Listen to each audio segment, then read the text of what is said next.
And my father was he was first a surgeon, but then he became a psychiatrist, and he had a big Beverly Hills practice. So I just thought that everybody had famous people. I really didn't know. Like I had, especially where I grew up in Studio City, I lived really close to Henry Winkler and William Shatner, so I thought everybody just lived near the Fonz and Captain Kirk. Like I just didn't know that wasn't a thing. And I remember Adam West. We saw him, and I figured out where he lived, and I want to say it was like in kindergarten, an invitation to my birthday party in his mailbox. I just thought that man would come to my party. What a sweet story. Yeah, just growing up here in the 80s was so much fun. No, but he always would wave. He was always really sweet. But I didn't expect him to, but just really nice, yeah. I thought there was that was great. No. I mean, I do have like great weird other stories, just not the Adam West one. And this is how you've become the Queen of Hollywood, Queen of Hollywood nightlife, or you did. Yeah, I mean it was weird. Like depending on people know me, they might know me from when I was an art curator or a journalist, but I've been casting reality TV shows for 10 years now, so a lot of people know me from that, or they know all the sort of, like I just was on Dr. Oz 2 weeks ago for my stalking and advocacy work, so people might know me from completely different things, so I'm always, as long as people are positive and supportive, I'm happy to talk about any of those things. I just never know how people That's right, know you me. never know, and it's never easy to hear things that are hurtful, but people feel just as open to share that because, we are you're just a moment in time in their lives. We're living our lives, which sometimes feels painfully long when people aren't approving. But, I think it's a way that we have to learn to be, okay with ourselves. And you were on Reading Rainbow. Oh, I love that. To educate children on your ectrodactyly. Yeah, that's right, because Reading Rainbow did such a nice job of all, as you know, all kinds of advocacy, a way to really get kids ready for the real world, knowing that they're all probably at some point going to receive some kind of hate mail. So I think they were a show way before their time. Right. Because they were actually preparing kids to be Teflon to this gnarly world. And speaking of that, shows that you were on that were educating people. Because I missed this last time I was in town. You were in the studio, and Hannah was not happy with me. You were on Nip Tuck. Nip Tuck. I was a big fan of forget to talk about that? Yes. I loved that show. That was very fun, and that was a good crew. They were all very, very professional people. And they wrote a storyline because their director-producer had been a fan when he was a little kid, and God, I'm really ancient, but it's good because this brings back my memory, and I've forgotten some of this stuff. Nip Tuck was cool. They wrote in a storyline whereby a child of one of the main characters, oh gosh, help me with the actor's name. Christian Troy, Sean McNamara. Sean McNamara's baby was going to be born with ectrodactyly. I remember that, yes. Okay. So I sat and talked to the wife. Gosh, help me with this again. Blonde hair, yes, what was her name? A wonderful actress. And she's from the UK, right? Yes, yes. Lovely gal. They were just superb to me.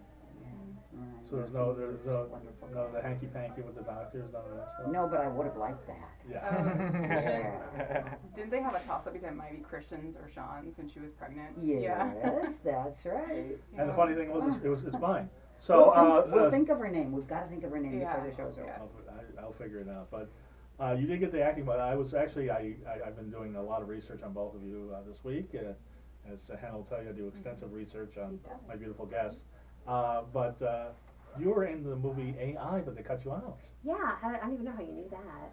I have my reasons. Well, it was weird. We worked on it for about 3 months, and the scenes I was in were sort of very much left over from Kubrick. They were very kind of hypersexual, and if you think about it, Spielberg really doesn't have any sexuality in his films. He does children really well, he does violence and stuff, but he was so uncomfortable, and they had us in these amazing, almost like Terry Mugler looking corset. We were robot hookers in a window, so just remember that. Right? So I'm this robot hooker in a window. I'm like 18 years old, and I swear to you, Spielberg was like chain smoking cigars, and I've never seen anyone chain smoke cigars. I think he was so nervous around all the women in the sexy outfits. I think made him very uncomfortable. Oh, interesting. Yeah, and he was like chain smoking, and he like comes over, he's like, his direction he was, I need you to be sexy but not so obvious. I'm like, I'm a robot hooker in a window. Like I don't know how to not be obvious. Like okay.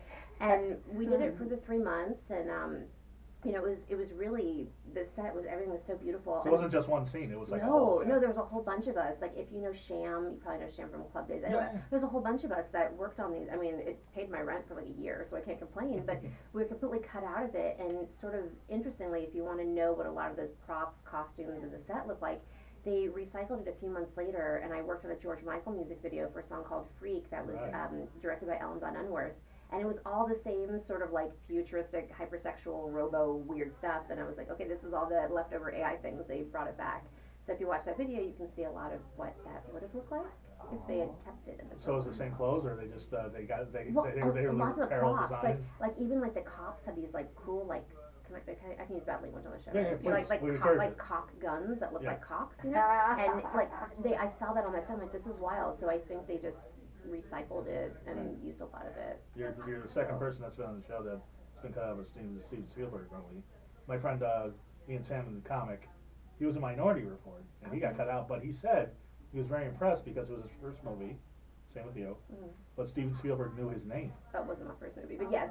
Well, I'm sorry. Yeah. No, that's right, because you're reading Rainbow, and you've been in other movies. Yeah. Trauma, probably a few of those. Okay, look, I have the distinction of being cut out of a trauma movie. Like, how bad of an actress do you have to be? That is next level. I'm pretty proud of that. You should be. It's pretty good. Yeah. But did he know your name?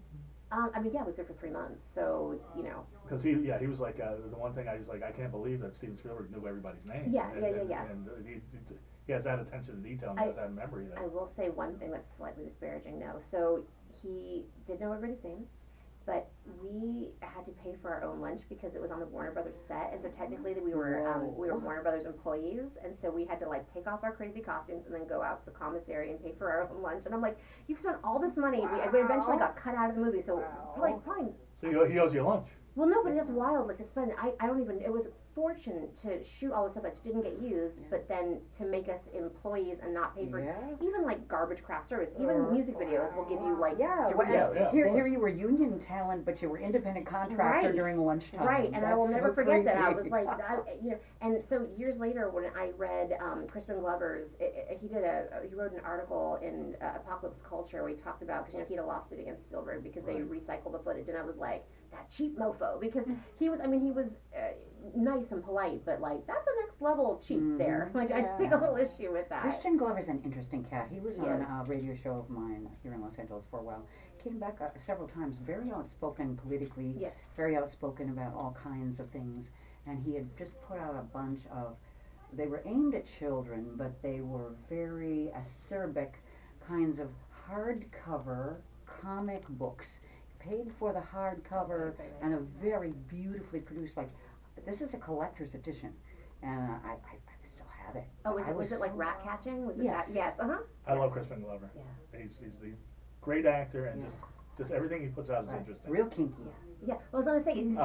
That doesn't surprise me. He's very. I don't know what he does in his private life, but he's got a kinky character. Kinky with you, or just kinky in general? No, he likes brunettes because he's dated a bunch of my friends, and so he likes only brunettes. He likes brunettes, and so the last time when they were showing, I was at the Sundance premiere of it originally. I'm spacing on the name. What is it? I was sitting in the row of all the ex-girlfriends and me. I was not the ex-girlfriend. But he's always really nice to me, and I always wonder if it's because he knows I know stuff about him because of all the ex-girlfriends. I don't know, but he's really nice. And by the way, what is it? Is the actual name of the movie? It's called What Is It, What is it? And by the way, Steven Spielberg, you got a lot to learn about making movies. Let me just tell you that right now. Ooh. Oh, because Pay people lunch. Come on. And don't recycle footage. I just filmed a movie. It was like my friend's doing his shorts. She's got no money. Let's pay for pizza. Come on. That's the least you can do. Anyway, yeah, I would think so. I did some. I did not know. Well, first off, I was looking at the video that they made when you became one of the San Diego women, when you were inducted in the San Diego Women's Hall of Fame. Mm-hmm. That was 2005. Oh, I don't remember those dates. That was before you met me, but it was just it was. 2005. It seems just yesterday. How does it feel being in a museum? I've always thought I was a museum piece. I never thought that.